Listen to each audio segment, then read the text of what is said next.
Hello.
I'm Ken from Reverend Guitars, hanging out at the Wildwood Lair with Mr. Kyle Shutt of the Sword. Howdy, howdy. Reverend's latest signature artist, holding the brand new KS1 Reverend Kyle Shutt Signature guitar in stunning metallic alpine burst. Just in time for Christmas. This is the best. Yeah, just in time for Christmas. How did this happen? I feel like we just met and now we're... I know, it was only about 6 months ago we started talking. Oh, maybe it was South by of 2016, is that right? Yeah, last year, South by Southwest. A mutual friend of ours, Chris Funk from the Decemberist, asked if I wanted to come be a part of a benefit for the Children's Cancer Association, which ended up being a kind of a guitar battle between myself and this adorable little girl that had a Bluetooth air guitar wristband on. Nice. And so she just had the ultimate shredability, of whatever technology they had going on through the PA. It sounded awesome, because I actually had a guitar on the Flat Rock, right? Flat Rock. That you guys had provided for me. Or as Greg Koch calls it, a Flatlander. But just playing through that, I was feeling pretty good about myself, but it was just hilarious how awesome this little Bluetooth thing was. So when I lost the guitar battle, right, I presented the girl with the guitar, and but after I had done that, I realized kind of that I really enjoyed playing Reverend, and I think we had talked about getting a sensei or something else, and then I saw... Yeah, when Chris asked me to donate the guitar to the event, and Chris from the Decemberists has been playing Reverend stuff since I think 2008, and he's become a really good friend of the company. We actually developed our 12-string with Chris as sort of the market tester guy, because the Decemberists were on the road when we were doing all those 12-string prototypes, and we had him out and got his feedback. So we had a lot to do with that guitar for us, which is really cool. And me, Chris, and Joe have become pretty good friends over the years. Joe Naylor, the Reverend founder and the designer of all these kick-ass instruments. So when Chris asked me for that guitar and told me that you were doing it, I don't know if you know this or not, but 3 or 4 years ago, Naylor gave me a list of guitar players that he thought we should go after. And you were on it. Nice. He was a fan. And when I saw that you were doing the thing with Chris, and then I asked Chris, Kyle, and Chris oh yeah, blah, blah, blah. And I was like, well, talk to him about Reverend, see if he'd be interested in talking to me or whatever. And it just so happened that the Sword was just about to tour, and you were going to be in Detroit a month later after that event.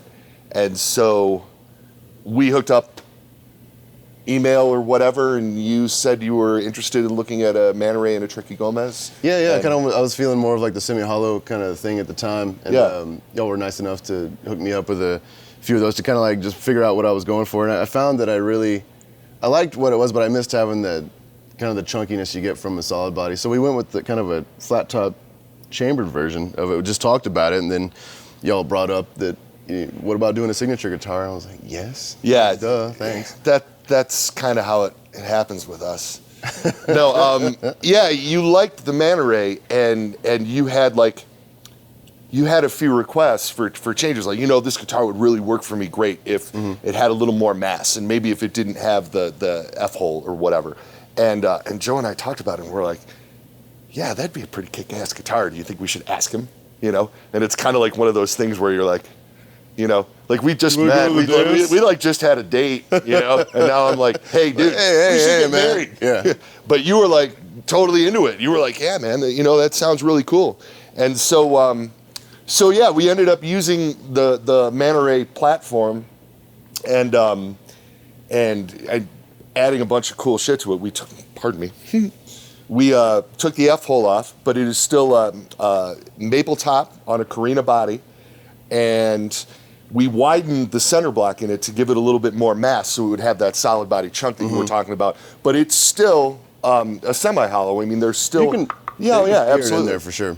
And then you were into the diver down flag inlays. Yeah, and it was the Manta Ray style, and I'm an avid scuba diver, and I actually dive with Manta Rays, and stuff. It kind of like felt right, at the time. And I was like, why don't we put like the diver down, like scuba diver kind of style. Yeah, inlays on it.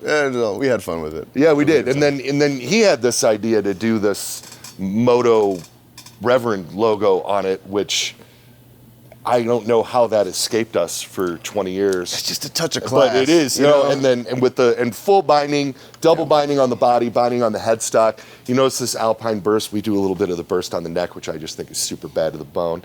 And then, so we got all that. We got sort of the cosmetics and the body thing down, and then Joe was sending Kyle a lot of different pickups, a lot of different railhammer pickups, and I think we sent you some chisels, and we sent you an Alnico Grande bridge pickup and a few things that you were trying in the Manta Ray, and that sort of led to, and then you gave your feedback to Joe on what you thought about the pickups and what you were looking for as far as the bottom end is concerned, because the sword is well, they're metal. That's what they are. And we work with, I hate to classify bands because it just sounds so ridiculous, right? But I mean, we work with a lot of gain users, and we're really, the railhammer thing works so well with that. And so what Joe did was basically tweak the pickups to your tone, just by screwing around with magnets and gauge wire or whatever. And just like the guitar, then that turned into the Kyle Shutt Signature railhammer pickup set. And if you'll notice, the neck pickup is what we call a hum cutter. And so we've basically removed one of the blades and 3 of the poles, but there's still 2 full coils under that, so it's totally quiet. But it keeps the bottom end really tight and does. And it's super creamy like a normal P90 would be or something, but without that hideous hum. That's the thing. Yeah. That's the thing it does. So yeah, and you can really, I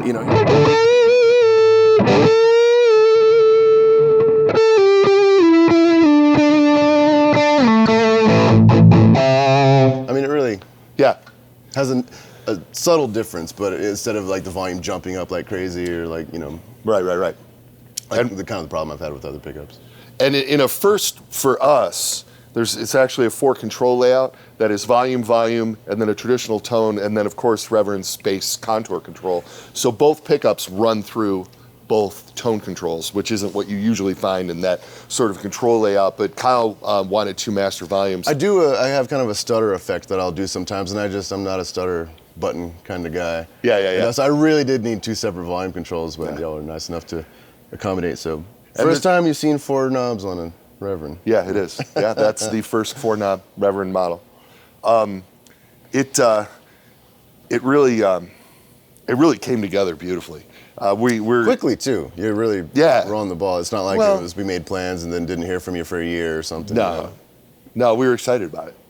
And so this metallic Alpine burst, this model's also going to be available in black and a really cool 3-tone burst. We have all those guitars here, and we're going to get them out and play them for you, so you can check out what all the different colors look like and sound like. This one was my favorite, I think, because I have a silver burst and I had a Pelham blue that was aged to kind of a green. So this really is like a combination of like my green, kind of a green burst, aged green looking burst. I love it. I think it's fantastic. It's also a first for Reverend with the metallic Alpine burst. The first time we've ever used the color on anything.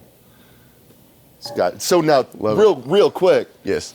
So the Sword just finished up touring for High Country. We did. And so you guys are in your sort of between tour cycle, writing, you sending some tracks back and forth, and maybe working on the next thing a little bit, getting there. And then, so what do you have planned for the next few months? I have to ask, 'cause this is right up my alley. So, but I do have sort of a side project of sorts going on that is a heavy metal psychedelic version of some of your favorite tunes. I bet. We can't even talk about it yet, but there's going to be something pretty awesome and heavy coming out in the next few months.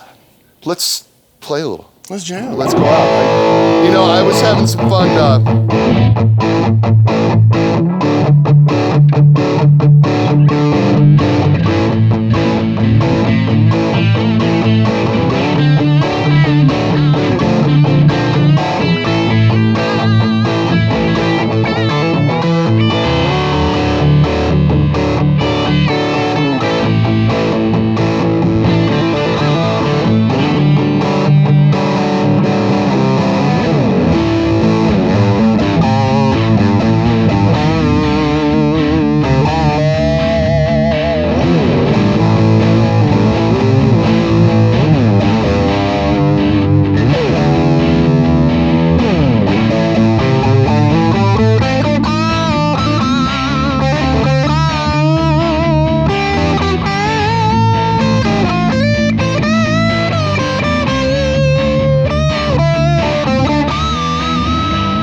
Ken from Reverend Guitars with Mr. Kyle Shutt at Wildwood. Thanks, y'all.